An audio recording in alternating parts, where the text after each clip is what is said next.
எப்படி பார்க்க முடியும்? பிகாஸ் திமுகவினுடைய கோட்டை சென்னை அப்படின்னு சொன்னாங்க. அங்கே வந்து 2 தான் ஜெயிக்க முடிஞ்சிருக்கு. இப்போ வரக்கூடிய நிலவரப்படி 14 சீட்ஸ் வந்து டிவிகே, அது கிட்டத்தட்ட ஸ்வீப் மாதிரி தான். எப்படி சார் இதை நிராகரித்திருக்கிறார்கள் மக்கள்?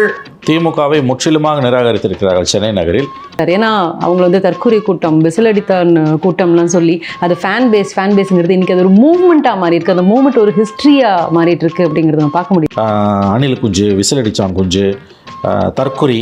என்னைக்கு தற்குறின்னு திமுக விஜயை விமர்சிக்க ஆரம்பித்ததோ அன்றைக்கே திமுகவின் தோல்வி எழுதப்பட்டு விட்டது. எம்ஜிஆருக்கு பண்ணது, ஜெயலலிதாவுக்கு பண்ணது எப்படி அவங்க தலையில் விடிஞ்சுதோ அதே மாதிரி இன்னைக்கு விஜய்க்கு பண்ணதும் திமுக தலையில் விடிஞ்சிருக்கு. தோல்வி அப்படிங்கிறத தாண்டி ஒரு படுதோல்வி திமுகன்னு சொல்லலாமா? ஏன்னா கொளத்தூர் தொகுதி ஸ்டார் கேண்டிடேட் நம்ம ஸ்டாலின் அவர்களினுடைய தொகுதியில் அவர் வந்து தோல்வி அடைந்திருக்காரு. தோல்விங்க இது சாதாரண தோல்வி அல்ல. பதவியில் இருக்கக்கூடிய சிட்டிங் சீஃப் மினிஸ்டர் தோற்கடிக்கப்படுகிறார் என்பது மக்கள் திமுக மீது எவ்வளவு அதிருப்தி கொண்டிருக்கிறார்கள், வெறுப்பு கொண்டிருக்கிறார்கள் என்பதைத்தான் இது காட்டுகிறது. உதயநிதிக்கு 2021 பிறகு கொடுத்த அதிகப்படியான முன்னேற்றமும் ஸ்டாலினுடைய வீழ்ச்சிக்கு ஒரு காரணம்.